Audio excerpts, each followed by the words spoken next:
चलो मित्रों, हवे आज आपणे बीजा बे टॉपिक जोईशुं। एमां सोडियम बायकार्बोनेट अने सोडियम कार्बोनेट। एक धोवानो सोडा छे, एक खावानो सोडा छे। नाना हता त्यारथी भणता आवे छे खावानो सोडा कयो, धोवानो सोडा कयो।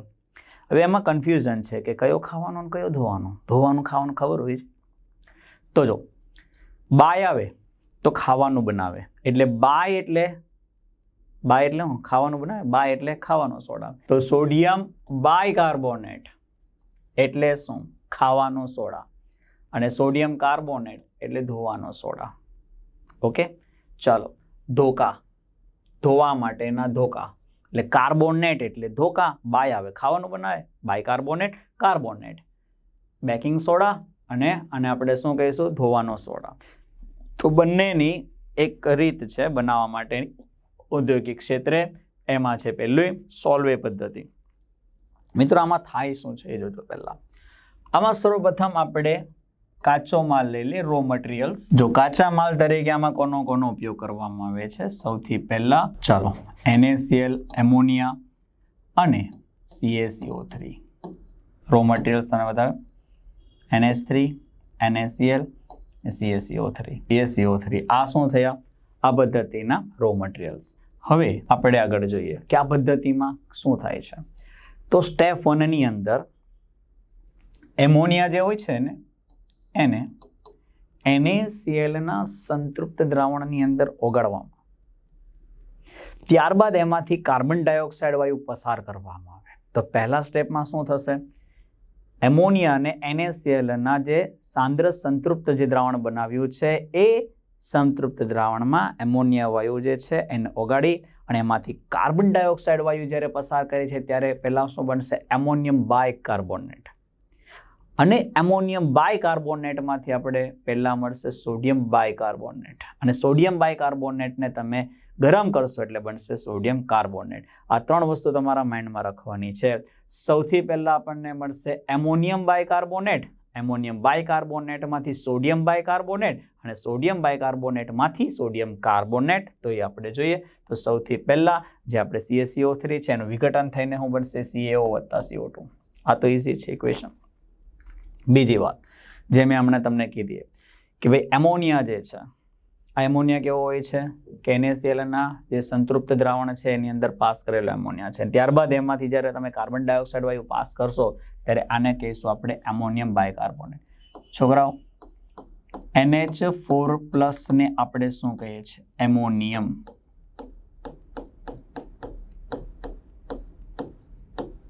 Ammonium.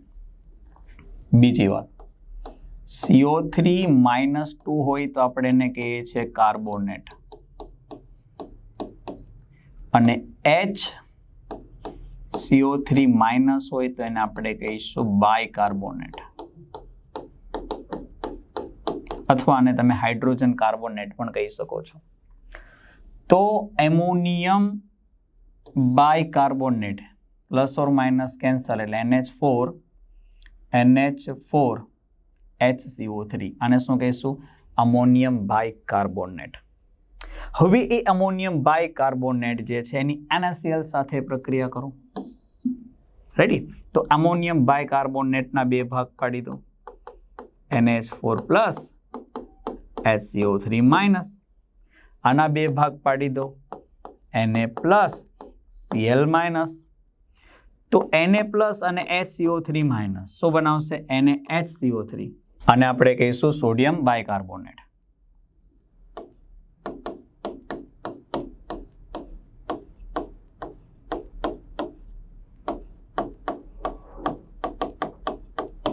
Ready?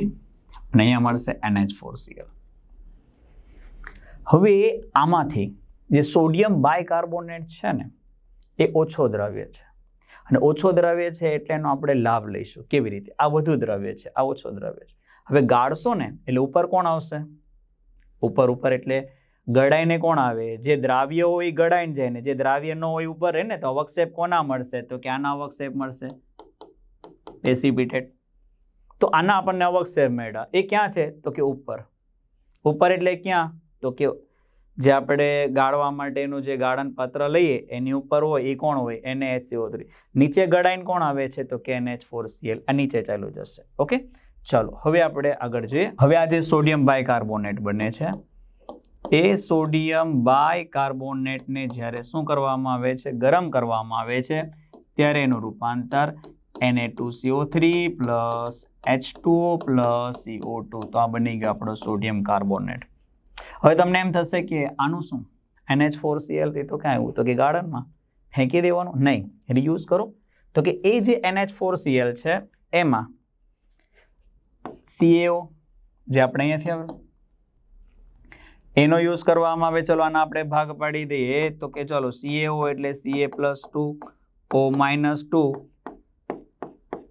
NH4 plus Cl minus. તો શું બનાવશે તો કે જો CaCl2 બની ગયો. આમાંથી બે ભાગ NH3 અને H પ્લસ. તો અમોનિયા વાયુ છૂટો પડી ગયો અને આ H પ્લસ અને O-2 એટલા પાણી. તો અહીંયા જે એમોનિયા છૂટો પડ્યો એનો પાછો તમે રિયુઝ કરી શકશો. ક્યાં તો ક્યાં આવ્યું રેડી. એટલે આ જે NH4Cl છે આ તો આડ પેદસ છે CaCl2. તો એવી રીતે તમે જો ચકડા ફેરા કરો છો તમે કે બધું તમે યુઝ કરો, રો મટીરિયલ્સ પાછું મળે, એમાંથી પાછો એમોનિયા છે એનો રિયુઝ કરી શકો છો, પાછો NH4Cl મળે તો એમાં પાછો CaO નાખીને ફરી પાછો લઈ આવો. આ સેમ વસ્તુ છે. તો આ શું હતું સોલ્વે પદ્ધતિ. ઓકે, થઈ ગયું ક્લિયર. ચલો મિત્રો હવે ધ્યાન આપો, નોંધ. આ પદ્ધતિથી એટલે કે સોલ્વેની પદ્ધતિથી તમે સોડિયમ બાયકાર્બોનેટ બનાવી શકતા નથી. કેમ? કારણ કે આ જે છે ને અહીંયા જે આપણે બને તો આ કેવો કીધો તો મેં તમને તો કે ઓછો દ્રાવ્ય. તો આ ઓછો દ્રાવ્ય છે એટલે આની આ ઓછો દ્રાવ્યતા છે એટલે આપણે એનો લાભ લીધો એમ કહેવાય. તો જ આ બે અલગ થાય. હવે આ તો વધારે દ્રાવ્ય છે સેમ. તો જ્યારે ગાળશો તો બે નીચે આવશે. સમજ પડી? તો બે ગાળામાં જ આવે છે એટલે એ શક્ય નથી. માટે આ પદ્ધતિથી તમે KHCO3 બનાવી શકતા નથી. આ હતી એની બનાવટ. હવે આપણે જોઈશું એના ગુણધર્મ. તો પહેલું જે છે સોડિયમ બાયકાર્બોનેટના ગુણધર્મમાં પહેલું હાઇડ્રોલિસિસ કરી મતલબ પાણી સાથે રિએક્શન કરીએ છીએ. પાણી સાથેની પ્રક્રિયા આપણે કરીએ છીએ ત્યારે શું થશે તો કે NaOH અને H2CO3 બેઝ અને એસિડ. બેઝ કયો તો કે NaOH અને એસિડ કયો કાર્બનિક એસિડ. તો સોડિયમ બાયકાર્બોનેટનું જ્યારે હાઇડ્રોલિસિસ કરવામાં આવે છે ત્યારે એક સ્ટ્રોંગ બેઝ NaOH અને વીક એસિડ જે છે કાર્બનિક એસિડ બને છે. એવી રીતે હવે આપણે ગરમ કરીએ, ઉષ્માની અસર જોઈએ. આ તો હમણાં આવી ગયું કે બાયને ગરમ કરો તો બાય ભાગી જાય, બાયને ગરમ કરો બાય ભાગી જાય. એમ નહીં, બાયને ગરમ કરો તો કે સોડિયમ બાયકાર્બોનેટમાંથી બાય ભાગી જાય તો શું રહે સોડિયમ કાર્બોનેટ. એટલે અહીંયા શું સોડિયમ બાયકાર્બોનેટમાંથી સોડિયમ કાર્બન. આ ઇક્વેશન તો હમણાં આપણે જોયું. બીજું આ ખાસ એક વસ્તુ, આ બે ઇક્વેશન જુઓ, એસિડ સાથેની પ્રક્રિયા અને બેઝ સાથેની પ્રક્રિયા. મિત્રો આપણે આગળ કીધેલું કે જે એસિડ સાથે પણ પ્રક્રિયા કરે, બેઝ સાથે પણ પ્રક્રિયા કરે એ નેચર કયું કહેવાય? શું કહેવાય? ઉભયગુણી. તો કે ચલો એસિડ સાથેની પ્રક્રિયાથી જો NaCl આ બાજુ એ છે H2O અને કાર્બોનેટ કે બાયકાર્બોનેટ હોય એટલે અહીંયા કાર્બન ડાયોક્સાઇડ આવે. ચલો NaCl H છે એટલે H2O અને CO3 છે એટલે CO2. સેમ એ જ વસ્તુ અહીંયા છે NaOH. હવે આ જો બાયકાર્બોનેટ છે તો કાર્બોનેટ, બાયકાર્બોનેટમાં આપણે નાખ્યું NaOH તો એમાંથી ઉભેનો કાર્બોનેટ પ્લસ પાણી. હવે એનું બાયકાર્બોનેટમાંથી કાર્બોનેટ. આપતે ઉપર હું બનાવ્યું હતું બાયકાર્બોનેટમાંથી કાર્બોનેટ બની ગયું.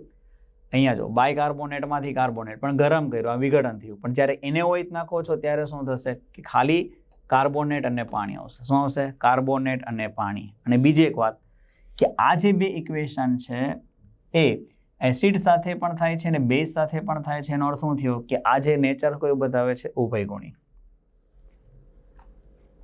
રેડી? તો આ છે NaHCO3 સોડિયમ બાયકાર્બોનેટના ગુણધર્મ કે ભાઈ જ્યારે આપણે 10H2O છે, આ થોડું ધ્યાન રાખજો. જો આપણે 100°C તાપમાને તો એમાંથી 9 પાણીના અણુઓ મુક્ત થઈ જશે, એક રહેશે એટલે મોનોહાઇડ્રેટ રહેશે. શું આવશે? મોનોહાઇડ્રેટ. અને જો તાપમાન 100°C કરતાં વધે, સેલ્સિયસ કરતાં વધુ હોય તો નિર્જર Na2CO3 મળે, પાણી વગરનો, જેને આપણે શું કહીશું? Soda S. આને આપણે શું કહીશું? Soda S. નિર્જર પાણી વગરનો Na2CO3 જેને આપણે કહીશું સોડા એસ. બીજું, આ પદ્ધતિનો કહેવાય ભેજ સ્ત્રાવ, એટલે પાણી દૂર થઈ ગયું. એટલે કે ધોવાના સોડાને હવામાં ખુલ્લો રાખો એટલે વજન ઘૂમાવે, કેમ કે પેલા 10H2O, પછી પેલા 9-4 વાગ્યા પછી પાછા જે વધારે ગરમ કર્યું બધા ભાગી ગયા, તો એટલું વજન ઘટ્યું ને એનું. આનું કહેવાય ભેજ સ્ત્રાવ. આ એક વસ્તુ તમારે ધ્યાનમાં રાખવાનું છે કે જ્યારે તમે 100° ટેમ્પરેચર ગરમ કરશો તો 9 પાણીના અણુ દૂર થશે, એક રહેશે, મોનોહાઇડ્રેટ જેને કહીશું. ઓકે, 100 કરતાં વધારે તો એ પણ ભાગી જશે. તો સજળનું શું થઈ ગયું? નિર્જળ. નિર્જળ થઈ ગયું તેને કે સોડા એસ. શું કહેશું એને? Soda ash. ક્લિયર? ચાલો હવે આગળ હાઇડ્રોલિસિસ જોઈએ. તો હવે આ સોડિયમ જે કાર્બોનેટ છે એમાં હાઇડ્રોલિસિસ જે કરીએ Na2CO3 છે, તેમાંથી આપણે બે ભાગ કયા પડશે? તો કે Na+ અને CO3-2. આના બે ભાગ કયા પડે? અહીંયા છે જ Na+, CO3-2, 2Na+ અને CO3-2 અહીંયા લખેલું છે. અને બીજું, આ જે CO3-2 છે એનું જલીય દ્રાવણમાં એટલે પાણી સાથેની પ્રક્રિયા કરીશું તો અહીંયા આપશે શું? તો કે અહીંયા માઇનસ હોય તો અહીંયા માઇનસ આવવું જોઈએ. તો પાણીમાં માઇનસ કયું આવે? H+ ને માઇનસ કહેવાય કે OH- ને માઇનસ કહેવાય? તો કે OH-. એટલે અહીંયા આવશે 2OH- અને બનાવશે કાર્બનિક એસિડ. એટલાના બે ભાગ પાડી દઈએ આપણે, H+ અને OH-. તો OH- અહીંયા લઈ લીધું. હવે આ H+ આની સાથે રિએક્શન કરશે, બનાવશે કાર્બનિક એસિડ. તો OH- આપે છે, મીનિંગ કે સ્વભાવે કેવા છે? બેઝિક છે. શું છે? સ્વભાવે બેઝિક છે. ઉપયોગ, ખાવાનો સોડા કે ધોવાનો? ફરીથી બાય, ખાવાનું બનાવે, ખાવાનો સોડા. તો પહેલું થયું ખાવાના સોડાની બનાવટમાં.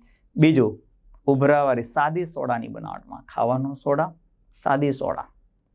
ઓકે, સાદી સોડા જે છે એ ઉભરાવાળી ડ્રિંક્સની બનાવટમાં, એટલે કે સાદી સોડાની બનાવટની અંદર. આગ ઓલવવા માટે અને એન્ટી એસિડિટી ઔષધ માટે. હવે યાદ કેવી રીતે રાખવાનું? ખાવાની સોડા, પીવાની સોડા, બે સોડા. ખાવું સોડા, પીવો સોડા. ખાવો સોડા એટલે ખાવાનો સોડા, પીવાનો સોડા. ખાવાનો સોડા એટલે શું?